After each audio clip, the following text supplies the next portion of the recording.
Comenzamos con el banco hipotecario. Entramos a ver primero lo del MUDI para ver algunas características del banco, ¿no? Es un banco universal que brinda una amplia variedad de servicios financieros y de banca comercial y mayoristas a personas, pequeñas y medianas empresas y grandes corporaciones con un foco en productos relacionados a la vivienda. El banco hipotecario fue creado en 1886 por el gobierno argentino y privatizado en 1999. Históricamente ha sido líder en préstamos hipotecarios y mayor prestador de servicios de seguros vinculados con hipotecas y préstamos. Si bien ha pasado la cartera hipotecaria del banco constituida la mayor parte de sus préstamos en los últimos años, el crecimiento de los préstamos al consumo han superado el crecimiento de las hipotecas. Bueno, como fortalezas tenemos elevados niveles de liquidez, propiedad del Estado argentino y el Grupo IRSA, esto después vamos a verlo, cartera de préstamos granuladas. Pues tenemos niveles de morosidad y cobertura de cartera que se compara desfavorablemente con el promedio de sus pares, moderada diversificación de su fondeo con cierta dependencia de fondeos de mercado y depósitos institucionales que limitan la flexibilidad financiera de la entidad, elevada competencia de bancos nacionales e internacionales en un contexto operativo desafiante que restringe las perspectivas del crecimiento y entorno macroeconómico local seguramente afectado por elevada inflación y por la pérdida del poder adquisitivo. A donde quiero llegar es a la composición accionaria. El gobierno argentino tiene el 44,3% del capital. Después lo sigue IRSA y algunos accionistas principales que forman el 29,9%. Tiene un fiduciario de opciones que entran como garantía del Banco Nación, que es el 6,06%. Y lo que tiene, bueno, ANSES tiene solo el 4,94%, en muchos otros tienen más del 20%, en algunas otras empresas o bancos. Y otros que es los flotantes, el 8% más o menos. En cuanto a lo de IRSA, aparte como subsidiaria tiene Centro de Crédito y Securitización, que es el 62,3%, y BHN, Sociedad de Inversión, el 100% casi. Lo que decía, bueno, lo del tener un fideicomiso a través del Banco Nación Argentina, en caso por parte de garantías, y después IRSA actúa con sus subsidiarias a través de Inversora Bolívar, Ritelco, e-commerce Latina, Tairus y Palermo Invest. Bueno, vamos con los números. Comienza el ejercicio 2023 con un saldo positivo de 3.656 millones, siendo un 55,8% mayor que el inicio del 2022. Esto se da principalmente por mayores ingresos en resultado de títulos públicos y saldos positivos en otros ingresos y egresos. Esto último lo vamos a remarcar más adelante. Respecto al banco, al cuadro de resultados, digo, tenemos, como vamos a ver, el resultado de intervención neta por intereses es negativo todavía, pero se reduce bastante. Venía de un 13.000 negativo, pero en todo el año también. Esto es la mitad de todo el año, ¿no? Resultados por títulos públicos es 7.000 millones, o 6.700 millones. Otros gastos y egresos operativos, el año pasado dio alrededor de 3.700, 400, digo, 3.400 millones de déficit y este año dio 3.400 millones de superávit aproximadamente. Sí, la caga el resultado por posición monetaria, que es alrededor de 7 veces más. Aspecto destacado, según el juicio del directorio, el resultado alcanzado continúa siendo promisorio en un contexto económico desafiante y complejo. Han dado loas bueno, al tránsito que el banco hipotecario está teniendo en cuanto al resultado. En la asamblea del 30 del 3 se resolvió destinar la suma de 4.843,8 millones que fue dado el año pasado como resultado, como consecuencia a la reserva legal, como consecuencia de utilización para todas las pérdidas acumuladas de ejercicios anteriores.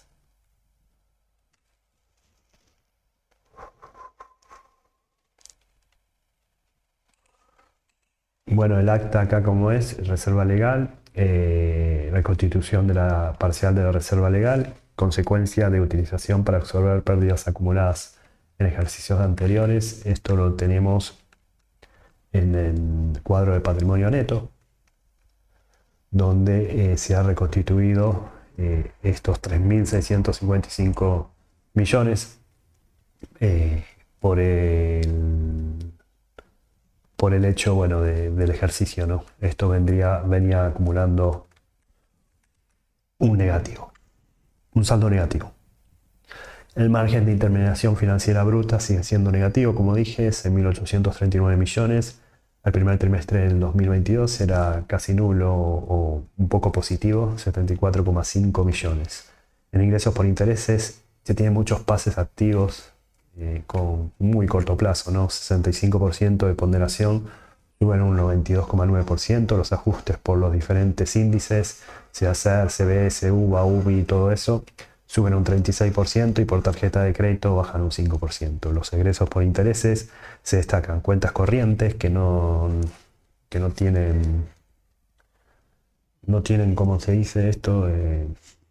En realidad son por descubiertos, esto aumentan 189,2%, es un 58,6% de los egresos y plazos fijos es un 37,3%, subiendo 1,8%. El margen bruto por intermediación de comisiones da un saldo a favor de 2.784 millones, bajando 16,8%. Yendo al detalle de lo que es bueno, intereses como lo vimos y comisiones bajan 600 millones. La brecha negativa es de 6.800 millones en resultado de intereses por ajustes. Y ajustes, digo. Bueno, intereses por banco tenemos el doble de lo que fue el año pasado, más o menos. Intereses por pases de activos, por ajustes, CERS y todo eso sube un poco y préstamos por tarjeta de crédito baja un poco. En cuanto a egresos por intereses de ajustes, lo que es en cuentas corrientes suben alrededor de 16.000 millones y intereses por depósito de plazo fijo sube un marginal de 300 millones de pesos. En cuanto a comisiones, hay una baja de 600 millones en ingresos dado por menor consumo, ¿no? Menor consumo, menor comisiones ingresadas. En otros resultados, por instrumentos financieros, tenemos que acumulan 24.208 millones, como anticipamos en el cuadro de resultados principal, un 35,1% mayor que el año pasado. Por resultado de títulos públicos, el resultado de diferencia de cotización de moneda extranjera da un déficit de 372 millones, un 51,3% menos deficitario que el año pasado. Otros ingresos y egresos operativos dan un superávit de 3.352 millones. El año pasado daba, como dije, 3.402 millones, 6.800 millones de diferencia. Esto es principalmente por revaluación del edificio del Plata, por un proyecto que ahora vamos a mencionar, 3.750 millones. El año pasado fue al revés. Fue la devaluación del valor de este edificio, ¿no? De la valuación. Sí, sí. El RECAN, como dijimos, da un negativo de 7.248 millones, como casi 7 veces más que el año pasado. Volviendo acá, tenemos una diferencia de cotización que es un ahorro de alrededor de 400 millones de pesos. Esto se da por operaciones netas en dólares, justamente dando positivo el año pasado un marginal y negativo. Otros ingresos y egresos, acá esto es lo que da la diferencia, que es resultados por medición a valor razonable de activo no corriente mantenido por la venta, 3.750 millones positivos, el año pasado fue 3.450 millones negativos. Y yendo al detalle de esto, vamos a ver de qué se trata, ¿no? Estaba evaluado a final de año en 9.903 millones de pesos de este edificio, hoy vale 13.743,5 millones de pesos, de acuerdo al tratamiento contable por la BCRA, lo cual ha manifestado que resulta pertinente admitir la revaluación del edificio tomando como importe máximo al que surge, bueno, el valor tasado, ¿no? ¿Qué pasa? ¿Por qué salió esto? Porque hay un plan de reconversión del microcentro que permitiría cambiar el destino comercial del inmueble y acceder a beneficios de Ley Cava, decreto 6508, para el régimen de transformación del área céntrica de la ciudad de Buenos Aires. Con 17 de febrero, al 17 de febrero, ante la Dirección General de Interpretación Urbanística, para dar inicio al trámite de la etapa de proyecto, dado que el edificio del Plata está contenido en este proyecto, emplazado en un área espacial conforme al código urbanístico vigente. Por eso es que fue reevaluado. Seguimos con la incobrabilidad. El cargo de incobrabilidad es de 681 millones, un 11,4% mayor al primer trimestre del 2022. Los préstamos en situación irregular forman parte del 2,7% del total. El año pasado eran 6,6%. Del sector comercial por el agro, creo que un pago de Vicentín acá había. Se resalta el pago de una deuda en el 2023 que lo llevó el ratio de la situación irregular a 3,1 y este incobrable o esta cantidad irregular era el 13,5. La ratio de cobertura por fin llega a los 3 dígitos, es decir, puede cubrir todo la cartera en situación irregular. En 119%, el año pasado no llegaba a cubrirlo porque estaba en unos 78,5%.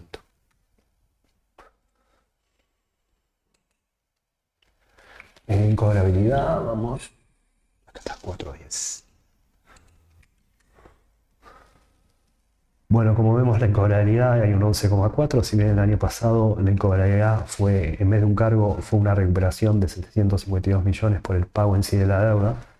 Ahora aumenta la incobrabilidad de consumo sobre todo. Tenemos en el consolidado un 2,7 contra un 6,6, es decir, 4 puntos porcentuales menos que el año pasado. Y con un buen número, ¿no? Porque la mayoría está en 3 y pico. Excepto Banco Macro, que estaba en 1,40, 1,50 por ahí. ¿Qué más acá? Bueno, la de consumo se mantiene entre 2,5, 2,6 por ahí.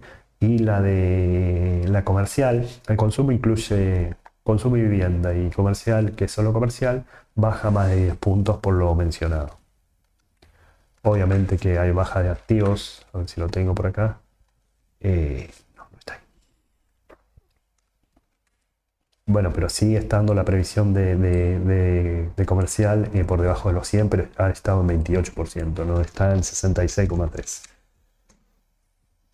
Los gastos de administración son de 2.772,2 millones y se ahorra un 8,1%. Los beneficios del personal suman 6.055 millones, y un 4,4% menor al primer trimestre del 2022, donde las indemnizaciones y gratificaciones bajaron 33,2%, es decir, no hubo tantos despidos.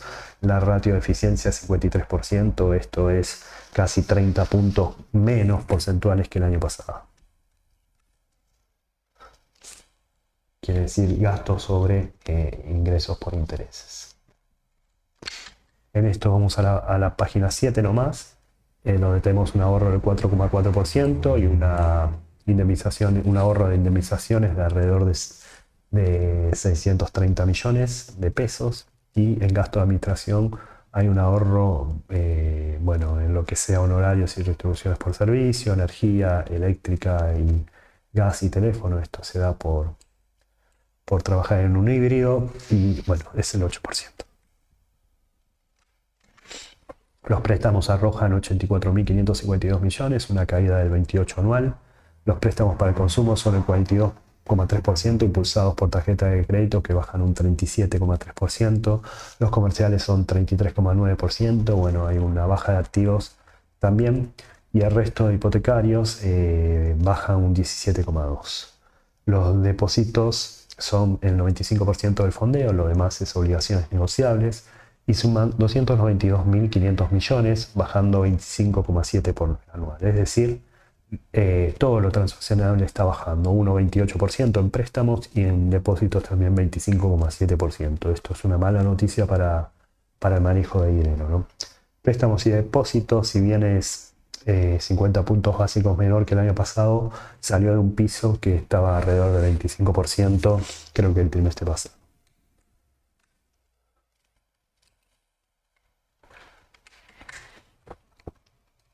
Bueno, en préstamos se destaca tarjetas de crédito con una baja de 37,7, hipotecarios baja un 17,2 y el resto comerciales que baja alrededor de 15.000 millones de pesos en la cartera.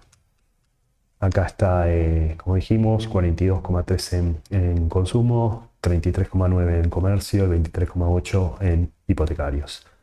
La calidad de cartera, como dijimos, lo vemos en comercial, que baja de 11.000 millones la cartera, ¿no? Depósitos, el 25% del fondeo es en depósitos, con una disminución del 18,7%. Vamos a ROE, que anualizado es el 23,6, un valor bastante alto para el banco después de mucho tiempo. El ROA es 3,2. El año pasado dio 17,7 y 1,4 respectivamente. La financiación disponible sobre la requerida es la ratio NSFR, da 213,2, parecido, o sea, alrededor de 50 puntos porcentuales más que el año pasado. La cobertura de liquidez es baja de 152% a 137%. La ratio de capital, es decir, el capital sobre lo disponible, es un 25,1%, subiendo 8 puntos porcentuales, que es un montón. Yendo a la disciplina de mercado y viendo estos valores, tenemos los capitales, que es el ordinario, 54.347 millones, contra total de activos ponderados a riesgo, que es 221.874 millones. Como dije, es 17,1 fue el año pasado, ahora es 25,1 el total, ¿no? En cuanto a lo que es cobertura, high quality, alta calidad de activos líquidos, y contra la salida efectivo total, esto es un 137%, el año pasado un 152%. Y lo disponible, es decir, hasta cuánto están dispuestos a financiar, es un 213,2 de lo que se financia, ¿no? La calidad. El día que esto dé menos, quiere decir que explota todo, ¿no? En cualquier banco. Bueno, ¿qué más dijimos? ROE y ROA. Bueno, esto lo vemos en la página del informe, en la página 13, donde tenemos ROA es 3,2, venía 1,4 y ROE de 7,7 a 23,6, un buen repunte para ello. Y la eficiencia también un buen repunte porque bajó casi 30 puntos porcentuales, ¿no? Dando eficiencia a los gastos. Moody ha subido todas las notas para emisiones de préstamos y depósitos en todas sus categorías. Esto se debe a que la compañía ha demostrado una disminución de dependencia del fondeo del mercado, recuperación de la rentabilidad, niveles de liquidez por encima de su promedio. ¿Cuál es lo único que voy a mostrar de Moody's? Es cómo ha bajado las notas, subido las notas. Por ejemplo, en calidad de depósito moneda local aumentó dos notas, calificación de moneda extranjera una nota, calificación de corto plazo en moneda local una nota, en moneda extranjera una nota también, calificación de emisor 2 notas, etcétera, etcétera.